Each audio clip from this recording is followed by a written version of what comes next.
चलो साथी स्टार्ट करते हैं बिना किसी देरी के। पहला प्रश्न देखिए क्या कहता है।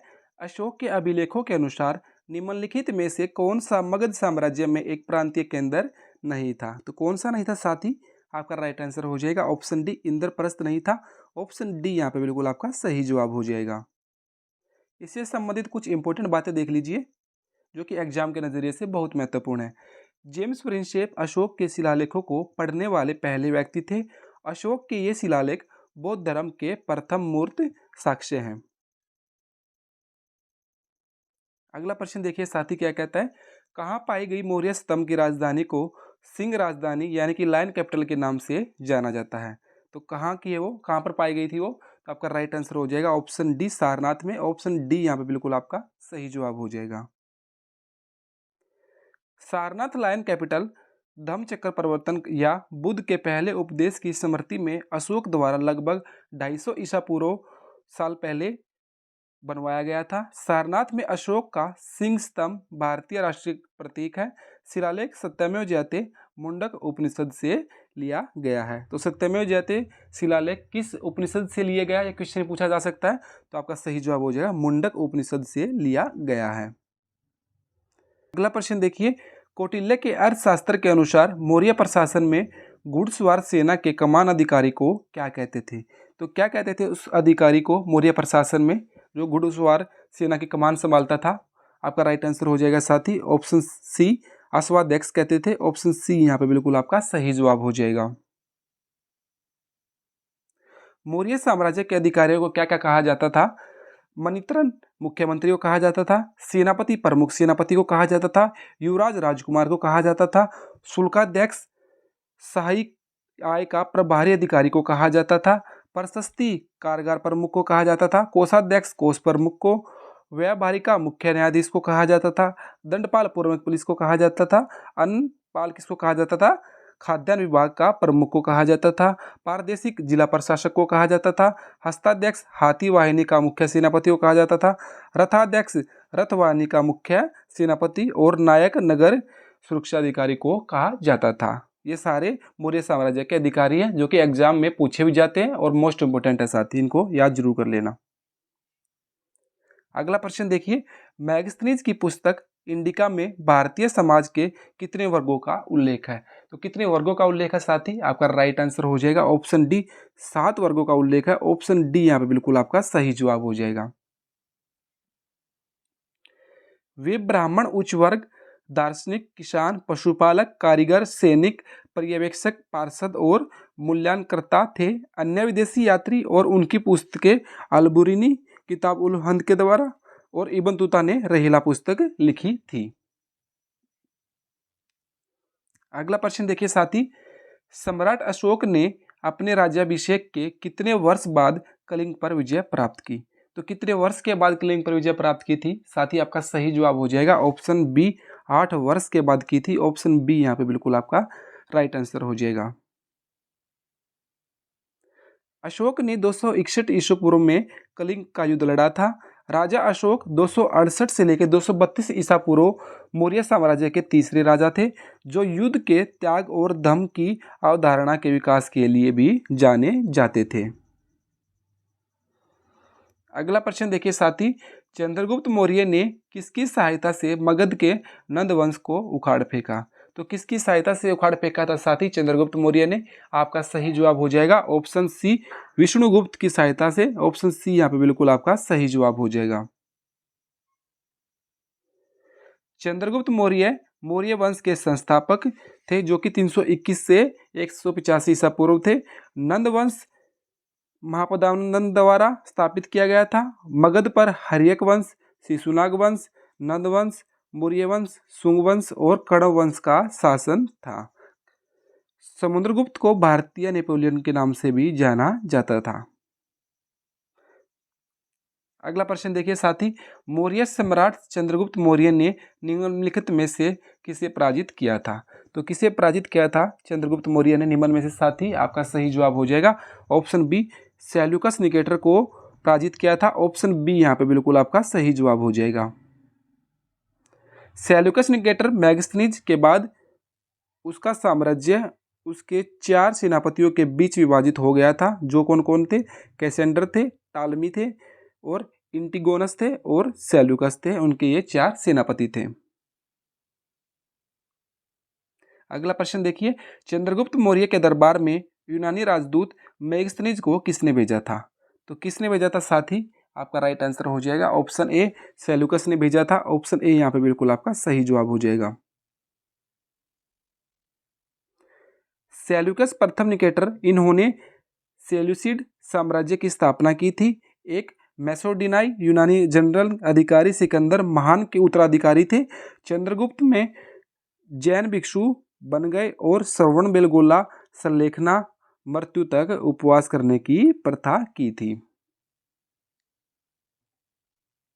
अगला प्रश्न देखिए, अशोक ने अपने बेटे महेंद्र और बेटी संघमित्रा के नेतृत्व में धम्म के सिद्धांत को फैलाने के लिए एक मिशन पर भेजा। तो किस मिशन पर भेजा था साथी वो? आपका राइट आंसर हो जाएगा ऑप्शन बी, लंका पर भेजा। ऑप्शन बी यहाँ पे बिल्कुल आपका सही जवाब हो जाएगा। लंका से संबंधित देख लीजिए साथी, उन्हें बैड मिशनरी के कर्तव्यों को पूरा करने के लिए नियुक्त किया गया था। महान अशोक 268 से लेकर 232 ईसा पूर्व तक थे, जो तीसरे मौर्य सम्राट थे जिन्होंने बौद्ध धर्म अपनाया और धम्म धार्मिकता की अवधारणा को बढ़ावा दिया। अगला प्रश्न देखिए, समाहर्ता नामक अधिकारी का क्या कार्य था? तो क्या कार्य था साथी? आपका राइट आंसर हो जाएगा ऑप्शन बी, कर निर्धारण था। ऑप्शन बी यहाँ पे बिल्कुल आपका सही जवाब हो जाएगा। मौर्य प्रशासन के दौरान अधिकारी देख लीजिए साथी, कौन कौन से थे? तो वो शुल्काध्यक्ष, जो कि शाही आय के प्रभारी अधिकारी थे। कोषाध्यक्ष, कोषाधिकारी, लक्षणाध्यक्ष यानी कि सिक्का डालना के वो थे। रज्जुकस कौन थे? तो भूमि मापक थे। युक्ता कौन थे? तो वो अधीनस्थ राजस्व अधिकारी थे। और सिन्निदाता कौन थे? तो कोषाध्यक्ष थे वो। और पणियाध्यक्ष कौन थे? जो कि कार्यालय वाणिज्य विभाग के अध्यक्ष थे। अगला प्रश्न देखिए साथी, क्या कहता है? सांची स्तूप की नींव निम्नलिखित में से किस राजा के द्वारा रखी गई थी? तो किस राजा के द्वारा यह नींव रखी गई थी? आपका सही जवाब हो जाएगा, कौन सा हो जाएगा साथी? ऑप्शन सी हो जाएगा, अशोक के द्वारा रखी गई थी। ऑप्शन सी यहाँ पे बिल्कुल आपका सही जवाब हो जाएगा। भारत में अन्य प्रसिद्ध स्तूप जो कि है महाबोधि स्तूप, जो कि बोधगया बिहार में है। शांति स्तूप, जो कि लेह लद्दाख में है। दमेक स्तूप, जो कि सारनाथ उत्तर प्रदेश में है। अमरावती स्तूप आंध्र प्रदेश में है। ड्रोचोटेन स्तूप, जो कि सिक्किम में है। ये अन्य स्तूप है भारत में, जो कि एग्जाम के नजरिए से मोस्ट इंपोर्टेंट है साथी। अगला प्रश्न देखिए, निम्नलिखित में से किस मौर्य राजा ने श्रवण बेलगोला में आमरण अनशन किया और उसकी मृत्यु हो गई थी? तो कौन सा मौर्य राजा था साथी वो? आपका राइट आंसर हो जाएगा ऑप्शन डी, चंद्रगुप्त मौर्य थे। ऑप्शन डी यहाँ पे बिल्कुल आपका सही जवाब हो जाएगा। गाइज, अगर सच में कुछ अच्छी नॉलेज मिल रही हो, वीडियो अच्छी लग रही है, तो प्लीज वीडियो को लाइक और चैनल को सब्सक्राइब जरूर कर लेना और कमेंट करके जरूर बताना कि कैसी वीडियो थी। चंद्रगुप्त मौर्य, उनका यूनानी नाम कोट था। वह मौर्य साम्राज्य के संस्थापक। उन्होंने 322 ईसा पूर्व में नंद साम्राज्य के धनानंद को पराजित कर पाटलिपुत्र पर कब्जा कर लिया था। अगला प्रश्न देखिए, निम्नलिखित में से किस मौर्य राजा ने कलिंग युद्ध के बाद बौद्ध धर्म और उसके अहिंसा के सिद्धांत को अपना लिया था? तो वह साथी कौन सा राजा था? आपका सही जवाब हो जाएगा ऑप्शन बी, अशोक था। ऑप्शन बी यहाँ पे बिल्कुल आपका सही जवाब हो जाएगा। अशोक वह तीसरे मौर्य सम्राट थे। अशोक के 13वें शिलालेख में कलिंग युद्ध का वर्णन है। उन्होंने पाटलिपुत्र में मोगलिपुत तीस की अध्यक्षता में तीसरी बौद्ध संगति का आयोजन करवाया था। चंद्रगुप्त मौर्य जैन धर्म के अनुयायी थे। बिंदुसार आजीविक धर्म का अनुयायी था। अगला प्रश्न देखिए, निम्नलिखित में से कौन सा अंतिम मौर्य शासक था जिसकी हत्या उसके सेनापति ने कर दी थी? तो कौन सा अंतिम मौर्य शासक था साथी? आपका सही जवाब हो जाएगा ऑप्शन बी, बृहद्रथ था। ऑप्शन बी यहाँ पे बिल्कुल आपका सही जवाब हो जाएगा, यानी बृहद्रथ आपका राइट आंसर हो जाएगा।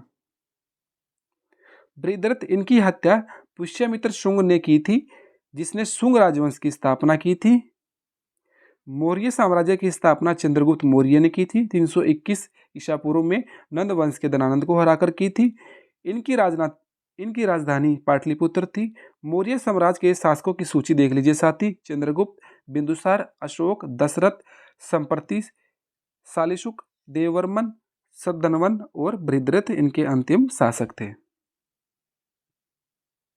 अगला प्रश्न देखिए, निम्नलिखित में से कौन सा एक सिंहली यानी कि श्रीलंकाई वृत्तांत है जो मौर्य साम्राज्य का एक महत्वपूर्ण साहित्यिक स्रोत है? कौन सा साथी वो? आपका राइट आंसर हो जाएगा ऑप्शन कौन सा हो जाएगा? ऑप्शन बी हो जाएगा, महावंश है। ऑप्शन बी यहाँ पे बिल्कुल आपका राइट आंसर हो जाएगा। महावंश महानामा द्वारा पाली भाषा में लिखा गया था। मौर्य काल के साहित्यिक स्रोत अर्थशास्त्र को किसने लिखा था? तो वो कौटिल्य ने लिखा था। और इंडिका को किसने लिखा था? तो मेगास्थनीज ने लिखा था। अगला प्रश्न देखिए, नंद वंश का अंतिम शासक निम्न में से कौन था? तो कौन था साथी नंद वंश का अंतिम शासक? आपका राइट आंसर हो जाएगा ऑप्शन ए, धनानंद था। ऑप्शन ए यहाँ पे बिल्कुल आपका राइट आंसर हो जाएगा। धनानंद की मृत्यु 321 ईसा पूर्व हुई थी। वह नंद वंश के अंतिम शासक थे। वह राजवंश के संस्थापक उग्रसेन के 8 भाइयों में सबसे छोटे थे। नंद वंश उनके साथ लगभग 321 ईसा पूर्व में समाप्त हो गया, जब चंद्रगुप्त मौर्य ने मौर्य वंश की नींव रखी थी। अगला प्रश्न देखिए, हर्यक वंश का शासक अजातशत्रु किसका पुत्र था? तो किसका पुत्र था साथी अजातशत्रु? आपका राइट आंसर हो जाएगा ऑप्शन डी हो जाएगा, बिंबिसार का था। ऑप्शन डी यहाँ पे बिल्कुल आपका सही जवाब हो जाएगा। बिंबिसार हर्यक वंश का मगध का पहला शासक था। अजातशत्रु 492 से 460 ईसा पूर्व या 34 शताब्दी ईसा पूर्व की शुरुआत पूर्वी भारत में मगध के हर्यक राजवंश के एक राजा थे। वह राजा बिंबिसार के पुत्र थे और महावीर और गौतम बुद्ध दोनों के समकालीन भी थे। अगला प्रश्न देखिए साथी, प्राचीन भारत के महाजनपदों के शासक फसलों की उपज का किस दर से कर वसूलते थे? तो किस दर से कर वसूला जाता था तब साथी? आपका राइट आंसर हो जाएगा ऑप्शन सी, 1/6 भाग के हिसाब से कर वसूला जाता था। ऑप्शन सी यहाँ पे बिल्कुल आपका राइट आंसर हो जाएगा। प्राचीन भारत में महाजनपदों के शासक अपने अक्षेत्र के किसानों से भाग नामक कर वसूल करते थे। अगला प्रश्न देखिए, कई वर्षों तक मगध की बिहार में राजधानी थी। बाद में राजधानी को पाटलिपुत्र यानी कि वर्तमान जो पटना है वहां पर स्थानांतरित कर दिया था। तो कौन सी राजधानी थी साथी तब? आपका राइट आंसर हो जाएगा ऑप्शन डी हो जाएगा, राजगीर थी। ऑप्शन डी यहाँ पे बिल्कुल आपका सही जवाब हो जाएगा। मगध साम्राज्य पर निम्नलिखित राजवंशों का शासन था। हर्यक वंश के संस्थापक कौन थे? तो बिंबिसार थे। शिशुनाग वंश के संस्थापक कौन थे? तो शिशुनाग थे। और नंद वंश के कौन थे? तो महापदामन नंदा थे। सिकंदर ने 326 ईसा पूर्व में धनानंद यानी कि नंद वंश के अंतिम सम्राट के शासनकाल के दौरान उत्तर पश्चिमी भारत पर आक्रमण किया था। अगला प्रश्न देखिए, प्राचीन काल में गंगा के दक्षिण के क्षेत्र को किसके रूप में जाना जाता था? तो किसके रूप में जाना जाता था साथी तब? आपका राइट आंसर हो जाएगा कौन सा हो जाएगा? ऑप्शन ए हो जाएगा, मगध के रूप में जाना जाता था। ऑप्शन ए यहाँ पे बिल्कुल आपका राइट आंसर हो जाएगा। मगध लोगों का सबसे पहला उल्लेख अथर्ववेद में मिलता है, जहां उन्हें अंग, गंधारी और मुजावत के साथ सूचीबद्ध पाया जाता है। मगध राजधानियां देख लीजिए साथी, राजगीर और पाटलिपुत्र। कौशल जो कि श्रावस्ती था। अंग, चंपा और मत्स्य विराटनगर 16 महाजनपदों में से थे ये। अगला प्रश्न देखिए, मगध महाजनपद किन नदियों से घिरा हुआ था? तो किन नदियों से घिरा हुआ था मगध महाजनपद? आपका राइट आंसर हो जाएगा साथी ऑप्शन कौन सा हो जाएगा? ऑप्शन सी हो जाएगा, गंगा और सोन नदी से घिरा हुआ था महाजनपद। आपका राइट आंसर हो जाएगा ऑप्शन सी। गंगा और सोन इन नदियों और भूमि की उर्वरता के कारण 6ठी शताब्दी ईस्वी में मगध महाजनपदों में सबसे शक्तिशाली बन गया। अब मगध बिहार क्षेत्र का एक भाग है। आपका अगला प्रश्न देखिए साथी, क्या कहता है? झारखंड में पाई जाने वाली लोहे की खदानों ने प्राचीन भारत में निम्नलिखित में से किस साम्राज्य के उदय में सहयोग दिया था? तो किस साम्राज्य के उदय में सहयोग दिया था साथी? आपका राइट आंसर हो जाएगा ऑप्शन बी, मगध में दिया था। ऑप्शन बी यहाँ पर आपका राइट आंसर हो जाएगा, मगध के उदय में सहयोग दिया था। कुरु से संबंधित देख लीजिए साथी, कुरु मेरठ और हरियाणा लोह युग वैदिक भारत 1200 से लेकर 900 ईसा पूर्व में एक इंडो आयरन कबीले द्वारा शासित, जिन्होंने सरस्वती और गंगा नदी के बीच के क्षेत्रों पर शासन किया था कुरुओं ने। आपका लास्ट क्वेश्चन देखिए साथी, क्या कहता है, कौशल महाजनपद 6ठी शताब्दी ईसा पूर्व वर्तमान में किसका एक भाग है? तो किसका एक भाग है साथी वर्तमान में, ये आपका राइट आंसर हो जाएगा साथी, ऑप्शन डी उत्तर प्रदेश का है। ऑप्शन डी यहाँ पे बिल्कुल आपका राइट आंसर हो जाएगा। उत्तर प्रदेश अन्य महाजनपदों के आधुनिक नाम देख लीजिए क्या क्या साथी, मुंगेर और भागलपुर, गया और पटना, बनारस जो कि पहले काशी था, प्रयागराज वत्स, मालवा और मध्य प्रदेश अवंती है। लास्ट क्वेश्चन देखिए साथी, क्या कहता है, वज्जी महाजनपद की राजधानी कौन सी थी? तो कौन सी राजधानी थी साथी वज्जी महाजनपद की? आपका राइट आंसर हो जाएगा, कौन सी थी साथी? वैशाली थी। ऑप्शन सी यहाँ पे बिल्कुल आपका राइट आंसर हो जाएगा।